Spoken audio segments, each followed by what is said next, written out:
plug it in, plug it in. I got a light inside of me. Turn it on, turn it on, turn it on. You got a light inside of you.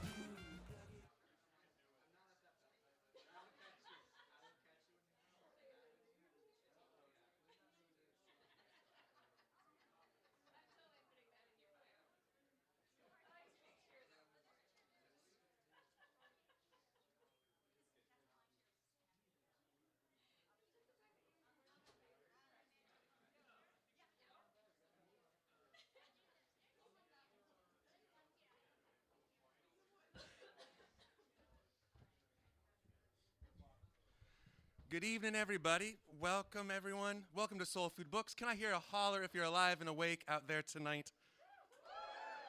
That's not bad. How about a holler if you didn't get rained on today? That was kind of nice. It's a sign that spring is coming. I want to say my name is Clint McCune. On behalf of Soul Food Books and our tribe here, we want to welcome you. Under this roof, we have held a motto of pick a path and we'll meet at the light.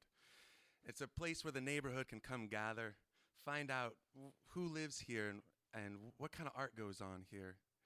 And the stage is dedicated to those who speak and sing the truth. So all styles across the board. Typically, we got music going on a Friday night here. But tonight, we have set the stage aside to dedicate it to words and poetry and stories. The city of Redmond did a bold move a few years ago under the Arts Commission and started a poet laureate for the city. We figured to be a fine city, we would need a poet laureate, someone that could put the news of the town and the beat of the town's people into poetry and recite it back to us, all in the search to find out what does it mean to be from here. Tonight, we're going to speak about that, and we're going to speak some poetry and bring up the Redmond's poet laureate, Miss Janine Hall-Gailey, to start the night.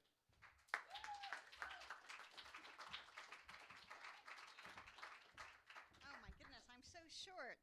Hello. Good evening. How you doing? Thank you for being here tonight. I want to thank Clint and Soul Food and the City of Redmond for sponsoring tonight's thing. Thanks to all of you guys. Big hand for those guys. And I want to thank Kelly Davio and all of our readers who are here tonight for the LA Review. This is a very exciting opportunity for us to have some friends from the LA community and the Seattle community kind of come together in Redmond, which I think is an excellent plan. So, I want to, first of all, what did I say here? I wrote this really long introduction. I don't know why I do that, because I never read them. I'm featuring LA Review because California and Seattle seem to have many ties, and it's always great to celebrate local writers here. The LA Review, so let me hold this up as a visual aid. This is the new issue, spring 2013, was founded in 2002 by Red Hen Press as a way to showcase the vibrant, eclectic literature of the West Coast. Since its inception, LAR has grown into a nationally distributed magazine that publishes writers from across the country and all over the world, with very strong representation right here in the Pacific Northwest. And to prove that, we are going to have some of the readers here tonight. I have 2 poems in here, and the other writers as well. So pick up a copy. How much is it? $10. It's $10, but the buttons are free. So it's a real bargain, I think. All right, so yes, I am Janine Hall-Gailey, the Poet Laureate of Redmond. I'm very happy to be here. We'll be featuring work from the magazine tonight from local contributors, including Bob Kay, Jeremiah O'Hagan, Michael Schmeltzer, and Janet Buttenweiser, as well as myself. So I'm going to kick things off by reading a couple of poems published in the LA Review. Then we'll hear a few poems from Kelly Davio, the editor, and then we'll have Janet Buttenweiser. After that, we'll have a short 10-minute break. And you can peruse the books, look at the journals for sale, buy some coffee, right? Support your local, exactly. And then you can introduce yourself to Kelly and the other readers. And we'll reconvene to have Bob Kay, Jeremiah O'Hagan, and Michael Schmeltzer read for us after the break. So to kick things off, I'll read a couple of poems here. These are some poems from a new manuscript I'm working on called The Robot Scientist's Daughter. This is called The Robot Scientist's Daughter Journeys West. And I think any of you who've ever ventured down to Southern California from Seattle will perhaps recognize some of these feelings. She's a bit of an alien here, in the land of tanned legs and blonde hair, beaches and bongo drums, but she waves with delight at the seals sunning themselves on the rocks. What a long journey, leaving skins and false limbs in her path, not in a covered wagon, but all the same, she reins it in. Once over the mountains, she could see flower fields on all sides, the winding and happy light on bare shoulders. So what if the crispy trees were devoured every so often by fire, or the hills slid down in the rain, if the earth rattled a little along fault lines? In a land of cartoon mice, you learn not to question. Besides, she felt she was born to Imagineer. The books are so clean here, hardly touched at all, and the air smells like funnel cake. So that was my little LA visit poem there. This next one is called The Robot, the Robot Scientist Daughter Villainess. And I grew up in Oak Ridge, Tennessee, where they built some of the nuclear bombs that were dropped on Hiroshima. So some of that comes out in this poem. The robot scientist daughter made the perfect villainess. The impling can already assemble solar coils and silicon chips, so make way. In her hands, a piece of paper becomes a bird, a stack of metal, a monster. She grew up playing chess against the computer, making aliens stick out their tongue. She knows the click of the Geiger counter better than her own heart, which moans and swings unlike any machine. She grew up with a string of undifferentiated dogs, each slightly smarter than the last, each with its tongue lolling to the side. They all looked exactly like TV's Lassie, and they were all named Lassie. We suspected them to be prototypes because of the spontaneous combustion. There were always men in black suits and safes, always the clicking of the phone line and the badges we knew weren't to be trusted. Like a game of chess, the making of bombs is delicate, requires just as much planning to assemble and disassemble. What they sowed in the ground isn't gone. It's in the mouths of their children when they chew the weeds.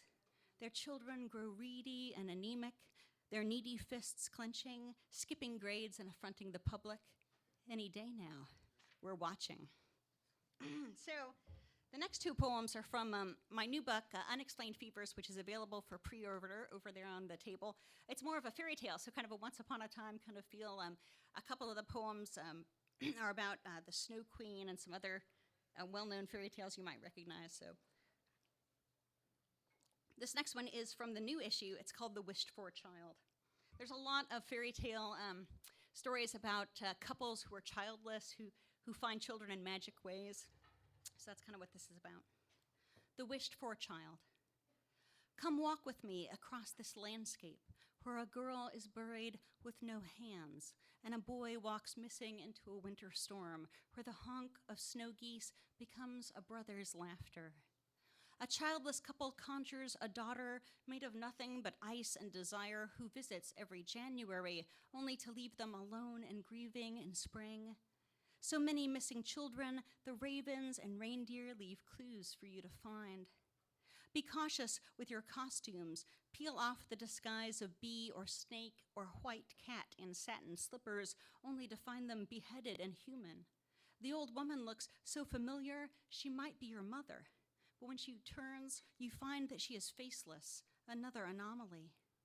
Don't touch the food, always enchanted, and the carriages all collapse at midnight. Foolish our desire to meet here by moonlight. After all, the wolves circle when we are least expecting. One more time, down to the river, we put in our handless arms, expecting a miracle, lifting out the baby we could never fully imagine into being. And this is the last of my poems. This is called She Decides Not to Look Back. Another kind of multiple fairy tale references in here. So, you've come all this way, colored your hair, and still the disguise doesn't stick. The way the snakeskin slithers down your side, you'd never know your bag and boots beg to tell another story. And mother, is it a good one? We started in a small town pregnant. We started out on the road on our own. We left behind brothers and sisters that needed us. We wanted to see the city lights. We wanted to bring home a father, a lover, a new name. We grew tamer by lamplight. Tease your hair and grow talons, but your soft breath just escapes. Remember your hometown, the accent you lost, the school counselor who told you to give up and get married. Remember your childhood friend who burned himself to death, the one who fried his brain, the one who turned himself inside out. You knew you couldn't save. You have your 6 degrees of separation. You were lucky you ran when you did, with just the change in your pocket. So thank you very much. That's it. Yes, thank you. Yes, that concludes the poet laureate portion of our evening. The rest will be up to other people to do. The next poet I'm going to introduce is LA Review's editor, Kelly Davio. Kelly is managing editor of the Los Angeles Review, associate editor of Fifth Wednesday Journal, and a reviewer for Women's Review of Books. Her work has been honored in Best New Poets. She has published poems in journals including Gargoyle, the Cincinnati Review, Bellingham Review, Pank, and others. She has an MFA in poetry from Northwest Institute of Literary Arts, Whidbey Writers Workshop, and teaches English as a second language in the Seattle area. Please welcome Kelly Davio.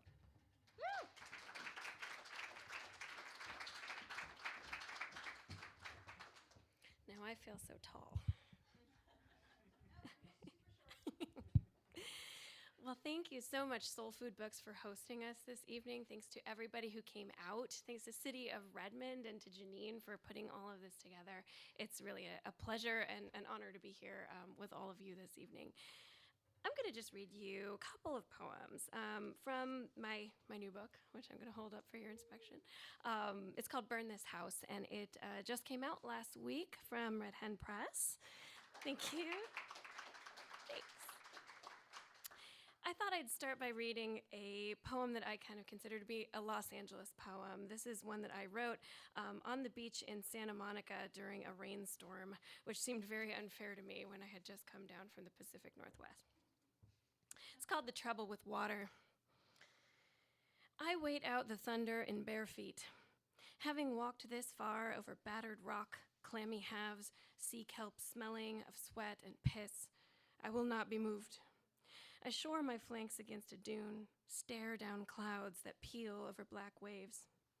Lightning breeds rain I didn't expect from a low-tide Santa Monica beach, my back's skin now dappled with sunscreen and goose flesh. But if bodily sensation is the taproot of consciousness, then bracing the back against pelting ice water is pure sentience. It joggles the guts, knocks the tooth into its being. Sitting here is the kind of game divorced fathers with alternate weekends hand a kid $20 to play at the pier, shooting out a cardboard star, chucking plastic balls at glass bowls where goldfish already list. Some years before, I would have believed in what's fair, would have thought each throw was destined for a jackpot. Now the pier is an unwalkable distance in the fog, neon strobes indistinct through the rain. I barricade my skin and dig my toes further into sand. I also thought I'd read you what I consider to be a Seattle poem. It's a little known fact that even though I edit the Los Angeles Review, I live here in the Seattle area, just over here in Kirkland. But I used to live in Portage Bay, and Portage Bay is a bit of a strange place. I used to have a neighbor who would, on a daily basis, take out his bagpipes and play them outside for everyone's enjoyment, and this poem is based upon that experience. It's called Chanter and Drone. My neighbor plays bagpipes expansively. His melodies shambolic, exploratory, no two notes in harmony, no phrase repeated. He feels there is no room for regret, that every note should be addressed as an agent of possibility. Because a daily practice, if worthwhile at all, must be punctual. At sunset or afternoon on sunless days, he offers up an algorithm of tones, feet set wide for balance on the alp of his houseboat roof. He wears traditional dress, white t-shirt and jeans split at the seat. The western wind catches, sets frayed notes over the water. With the drone's tortured onset, Portage Bay rowers turn in carbon fiber racers, ears cupped for the source of the sound. Dogs snivel, paw at garden dirt. Gulls fluster and groan. The garden cabbages shudder, their fat leaves trembling in the vibrating air. Humming to myself won't cover this tuneless ritual. My neighbor's felt lung can't be punctured by radio static. The kitchen fan only dulls the ear. It's cunning, this sound, pulling its thread through such a snug weave. It's a puzzle that one of us neighbors has not yet pulled useless plugs from ears, called the police, complained of ruined digestion, disturbance of the peace. that not one of us shakes a fist from an open window, throws a too soft tomato from the garden when there's a clear shot. That even on those hot nights when we linger barefoot on porches, despite dishes in the kitchen sink, we go silent, listening hard for music. I'm just going to read one last one. I'm going to read you the title poem from this collection, Burn This House. Have I mentioned the title of the collection is Burn This House, and it's available for purchase over here? Pardon the self-promotion. It has to be done. Burn this house. Tell the rescuers they are not wanted. Raise a hand to stop the water bearers. Let thin curtains snap glass panes in sudden lashes of bright and weave smoke trails through the space between your eyes. Pull exhaled air back through the lips. Hold each ember by your teeth in shelter. Allow each column of timber to stray from notions of form and size, catching flakes of fire on your tongue. Move now, circling, strange, pound feet askew in the wreck that roasts below. Wave thin arms about your head, bend wrists, push hands to lift the flames to ripeness. Trace with bones your semblance in the ash, and let darkness surround, sloughing off the body's burden.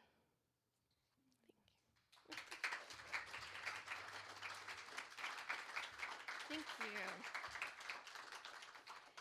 And now that concludes the editorial portion of this evening. And now we get on with the actual contributors of the Los Angeles Review, who I'm all very excited to hear. First of all, we have Janet Buttonwieser.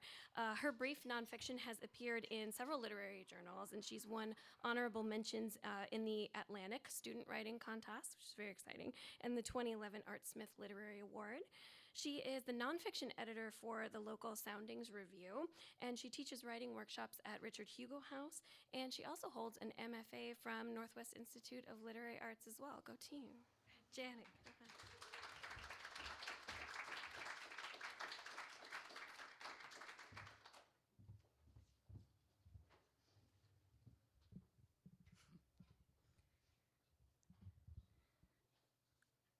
I want to echo Kelly's thank yous to the City of Redmond and Soul Food Books and Janine, and also thank you to Kelly for including me in the reading tonight. And thank you all for being here.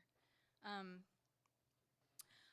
writing a memoir, and recently I was writing what I thought would be a scene in the book. And I was writing along for a while, and then I realized that to my surprise, that I'd written an essay, which usually I have the opposite happen, where I'm trying to write an essay and just scenes are coming out. So this was a first for me. Apparently I'll go to great lengths to avoid getting my work done. So I thought I would share with you my accidental essay. It's called The Dive. In the fall of 1981, I befriended the new girl. Kate rode in my carpool. Kate's appearance as the only new student in our 5th grade class caused a stir among both sexes. The girls' social order got shuffled, and the boys seemed excited to have someone new to look at. Jared, also from carpool, was the first to ask her out. "Can Janet come too?" Kate asked when he called her. "A double date?" So Jared summoned a friend, one of 2 boys who'd named their pets after me when we were 7. "We're going to the Blodgett pool," Kate told me. That fall, Kate and I wore a triangle between school, my house, her house. I was used to going into Cambridge and Boston on the weekends. This would be one of Kate's first trips out of our town on a Friday night. Emerging from the locker room, I felt self-conscious in my Lily Pulitzer flowered one-piece. Boys, it seemed, had the better end of the bathing suit deal. Yes, they had to expose their bare torsos, but they got to swim in a pair of baggy shorts. Why did girls' suits have to be so skimpy and tight? Our dates, already swimming, paused in their water fight to watch us walk along the pool deck. We clutched our tiny white towels to our chests until we had to relinquish them to the spot on the bleachers next to our chaperone, Jared's mom. In the pool, we played the underwater singing game and did cannonballs off the side. A twin pair of diving boards sat in a recessed area of the pool, their ends jutting out over the water like science fiction lizards sticking out mint green tongues. In 8th grade, I would take diving lessons at this pool. I would attempt to master the swan, the pike, the back dive. I would forget my t-shirt on the day we learned somersault dives, my lower back decorated in bright red water slaps, as over and over I failed to complete the turn. At age 10, the 4 of us practiced our one familiar dive, the front dive, then took turns running off the boards in pairs. We competed for who could sink the furthest, who could be the first to burst out of the water with a yell. I forgot to be nervous about my bathing suit or my first date. I forgot I was even on a date. I was just at the pool with my new best friend and boys I'd known since before I could write my own name. At the edge of the water, at the brink of the era of first kisses, first periods, first heartbreaks, we only needed to know one dive. Jared's mom accompanied Kate and me to the locker room afterwards. She closed her eyes, faking sleep while we changed. I pulled my favorite t-shirt over my head, raspberry with Mickey Mouse on the front, his arms open, awaiting a hug. The presence of an adult in the locker room meant that the date debrief would have to wait. Later that night, Kate and I would talk in the dark of my bedroom, the window shade a screen through which we could watch the moonlit dogwood waving its bony branches. In the locker room, Kate pointed to my shirt. I thought she might tell me to abandon the cartoon characters for something more sophisticated. But Kate didn't issue barbs like some of my friends. Maybe it was her Catholic background, its emphasis on manners a stark contrast to the liberal hippie atheist upbringing common among our classmates. Maybe it was growing up in her neighborhood, the way it made our suburb feel more like a small town than what it represented for me, a place near a big city, one I could someday escape. Or maybe it was simply age. She was the oldest in her family, but the youngest in our class. She stood opposite me in the locker room, freckled and gap-toothed and 3 weeks past her 10th birthday. She smiled. "That's a nice color on you." We put our coats on. Jared's mom opened her eyes, picked up her purse, and stood. Time to go home. Thank you.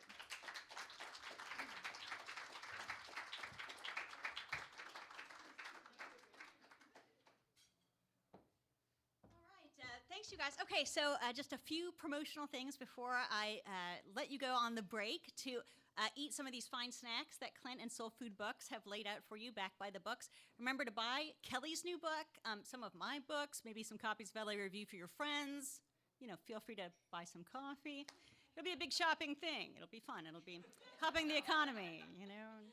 Give us all this boost that we need. But anyway, let me, a couple of things. I've got some Redmond Poet Laureate events I want to promote. One is a teen workshop for poetry at the Redmond Library. Ask for Amanda. She's the youth librarian. If you have any teens you know who would like to sign up, I'll be doing that. It'll be on fairy tale poems, and we're doing a poetry contest that uses book titles, is found poetry, and all kinds of fun stuff. So that's April 6th at the Redmond Library. And ask for Amanda. And then May 11th, we're going to have a reception at Vala to celebrate the new book. And we're going to have a once upon a time kind of fairy tale poetry with some local readers, including Liz, who's sitting over here. So we hope you come out from that. There's flyers on the table. Anything else? All right. We'll reconvene here back around, let's say like 8:45. And anyway, go enjoy. We'll see you back in about 10 minutes. Thanks.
living word of truth.